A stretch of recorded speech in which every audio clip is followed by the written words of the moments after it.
Hello students, I am Shikha and आज मैं आपके लिए लेके आई हूँ क्लास 9th के स्टैटिस्टिक के एमसीक्यू सीरीज। तो विदाउट वेस्टिंग टाइम चलो स्टार्ट करते हैं। फर्स्ट क्वेश्चन आपके पास में है द रेंज ऑफ डेटा। जो आपको डेटा गिवन है यहाँ पे उसकी रेंज फाइंड आउट करनी है हमें। तो सबसे पहले आपको पता होना चाहिए रेंज कैसे निकाली जाती है। तो चलिए स्टार्ट करते हैं रेंज के फॉर्मूले के साथ। तो range is equal to highest value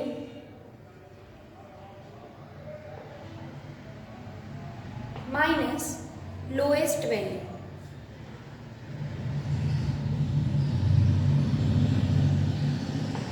और अगर आप इस डेटा में देखते हो तो आपको यहाँ पर हाईएस्ट वैल्यू मिलती है 32 एंड लोएस्ट वैल्यू मिलती है आपको 6। तो हमारे पास में आंसर बन जाएगा 32 minus 6 that is 26। So right option आपके पास में कौन सा आ गया यहाँ पे? D option. Now second question, the class mark of class 100 to 120 is. अब क्लास मार्क आपको निकालना है तो उसके लिए आपको पहले क्लास मार्क निकालना आना चाहिए। तो उसका फॉर्मूला हमारे पास में क्या होता है? जो भी हमें क्लास दी होती है दैट इज क्लास इंटरवल, उन दोनों नंबर्स को आपने प्लस कर लेना है एंड 2 से डिवाइड कर देना है। तो आपके पास में ये निकल के आ जाएगा क्लास मार्क। तो आपके पास यहाँ पर बन जाता है 220/2 एंड कटिंग करके ये बन गया 110। तो यहाँ से आपका जो राइट ऑप्शन निकल के आ रहा है वो कौन सा हो गया? बी। तो B is the correct option. Now third question is in class intervals 10 to 20 and 20 to 30 the number 20 is included in। हमें पता है कि जब भी वैल्यू लेनी होती है, जो आपके पास में यहाँ 20 है तो जहाँ 20 लास्ट में आ रहा होता है वहाँ कभी भी इंक्लूड नहीं करता, लेकिन वहाँ ये इंक्लूड करेगा जहाँ पर हमारा इंटरवल स्टार्टिंग में ही इसी नंबर से हो रहा है। तो इसमें आपको पता लग ही गया होगा कि कौन सा आंसर आएगा। तो 20 to 30 उस ऑप्शन में हमारे पास 20 इंक्लूड करेगा।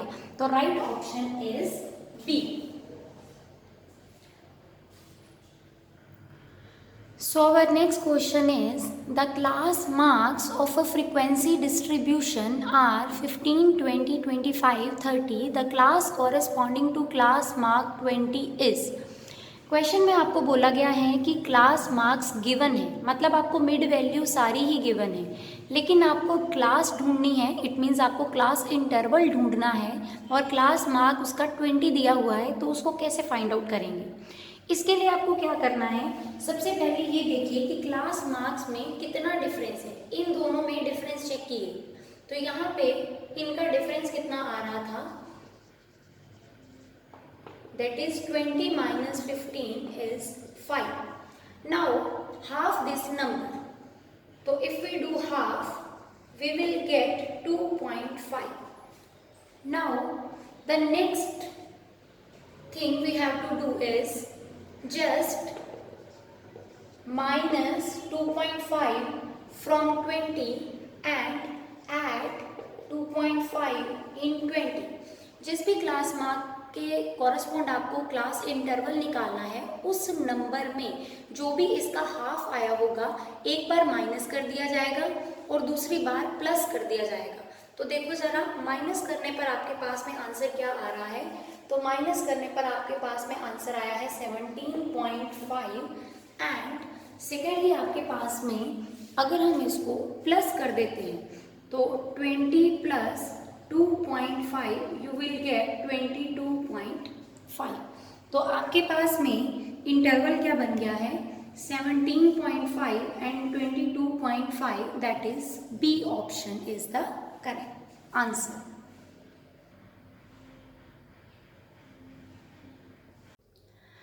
Now the next question, fifth, in frequency distribution the mid value of a class is 10 and width of each class is 6. The lower limit of the class is। फिर से वही question है, थोड़ा सा concept वही लगेगा।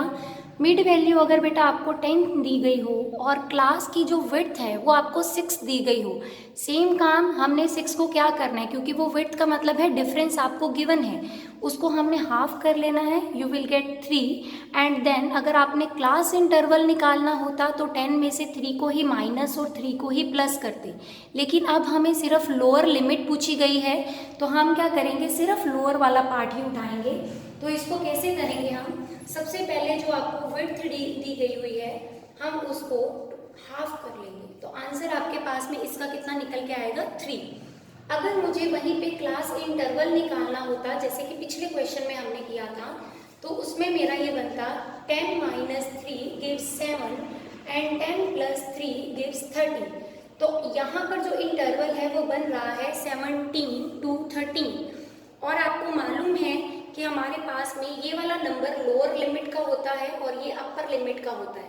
It means आपके पास में जो लोअर लिमिट वाला क्वेश्चन पूछा गया है उसका आंसर ये वाली वैल्यू रहेगी। It means B is the right option.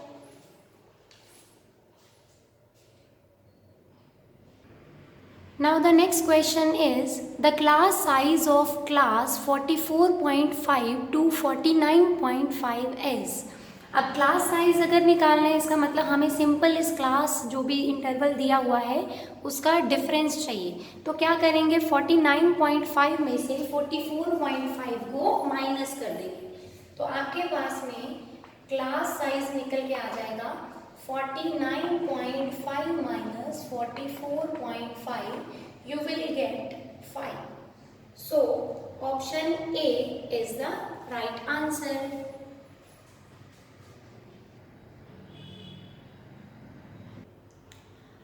So now 7th question is the mean of data 2, 4, 3, 4, 2, 0, 3, 5, 1, 6 is। बेटा जब हमें मीन निकालना होता है तो हम सारी टर्म्स को ऐड कर देते हैं और जितनी नंबर ऑफ टर्म्स होती हैं उनके साथ में डिवाइड कर देते हैं। तो यहाँ पर अगर आप ध्यान से देखो तो आपके पास में 1, 2, 3, 4, 5, 6, 7, 8, 9, 10 नंबर्स आपको दिए हुए हैं। तो अगर आपको मीन निकालना है तो आपने सबसे पहले सारी ऑब्जर्वेशंस को ऐड करना है। एट मीन 2, 4, 3, 4, 2, 0, 3, 5, 1, 6 एंड डिवाइड करेंगे हम इसको नंबर ऑफ टर्म के साथ, दैट इज 10। अब इनको अगर आप ऐड करते हो तो आपके पास में आएगा 4, 2, 6, 6, 3, 9, 9 और 4, 13 and 2, 15, 15, 3, 18, 18 and 5 is 23 plus 1, 24 and 6 is 30. 30 upon 10 you will get 0 cut and answer is 3. तो option B is the correct answer.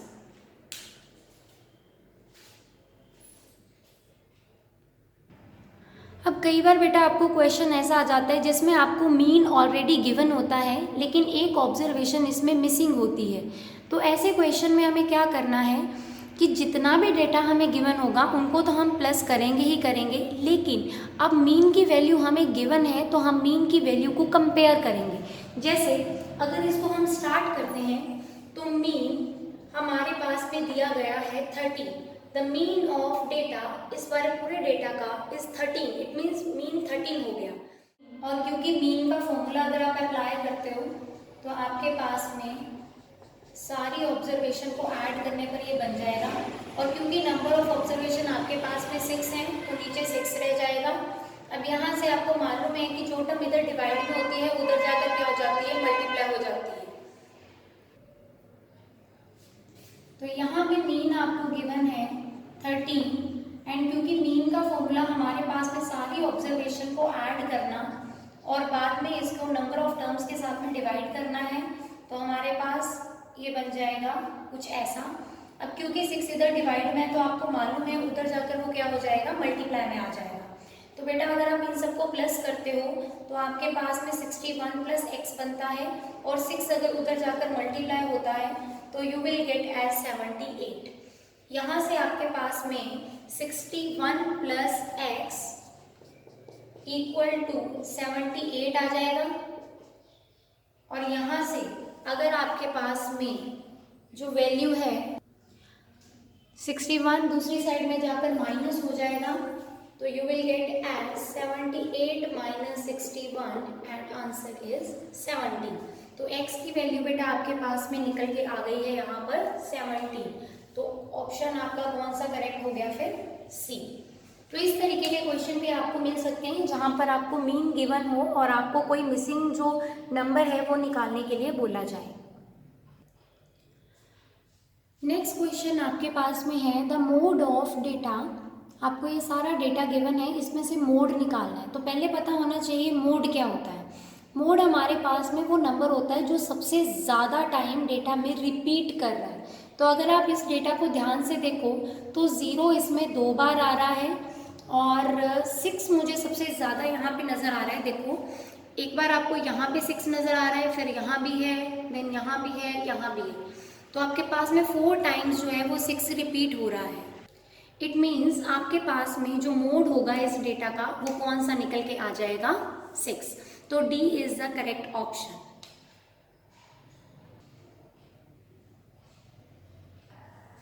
अब यहाँ पे आपको जो नेक्स्ट क्वेश्चन दिया है उसमें आपको मीडियन निकालना है। तो जब भी बेटा आपको मीडियन फाइंड आउट करना होता है उसके लिए सबसे पहले डेटा को या तो डिसेंडिंग ऑर्डर में लिख लो या फिर असेंडिंग ऑर्डर में लिख लो। तो यहाँ मैंने डेटा अपना देखो असेंडिंग ऑर्डर में लिख लिया है। तो असेंडिंग ऑर्डर में लिखने पर मीडियन हमेशा मिड वैल्यू होती है, हमेशा ये डेटा को 2 हिस्सों में बांट देती है। तो अगर आप इन नंबर्स को काउंट करो तो आप यहाँ पे देखोगे आपके पास टोटल 9 नंबर हैं। तो 9 नंबर का मतलब अगर आप इसमें से ऐसे कर लो कि 4 नंबर इस साइड में ले लो और 4 नंबर ही दूसरी साइड में कर दो, तो आपके पास में जो मिड वैल्यू होगी दैट इज 16। इसका मतलब आपके पास मीडियन क्या निकल के आ जाएगा? 16। So B is the right option.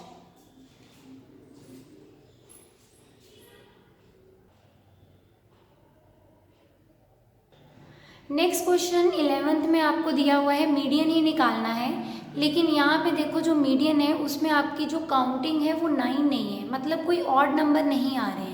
यहाँ पर आपके टोटल नंबर्स 8 हैं। तो चलिए सबसे पहला तो डेटा को हमें असेंडिंग या डिसेंडिंग ऑर्डर में लिखना है। तो मैं असेंडिंग ऑर्डर में इसको लिख लेती हूँ।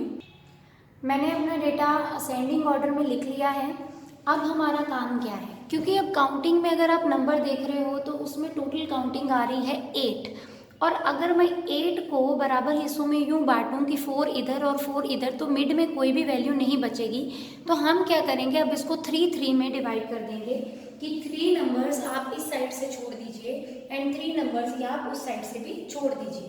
तो आपके पास में जो मिड में 2 नंबर आ रहे हैं तो वो आपको मीडियन की वैल्यू दिलाएंगे। वो कैसे? इन दोनों नंबर्स को बेटा आप प्लस कर दोगे एंड देन इसको हाफ कर दोगे। आपके पास में 19 और 21 को ऐड करने पर आंसर बन रहा है 40 एंड 2 के साथ डिवीज़न करने पर ये आंसर बन जाएगा 20। इसका मतलब आपके पास में जो मीडियन निकल के आया है उसका आंसर क्या होगा? 20। तो option A is the correct answer.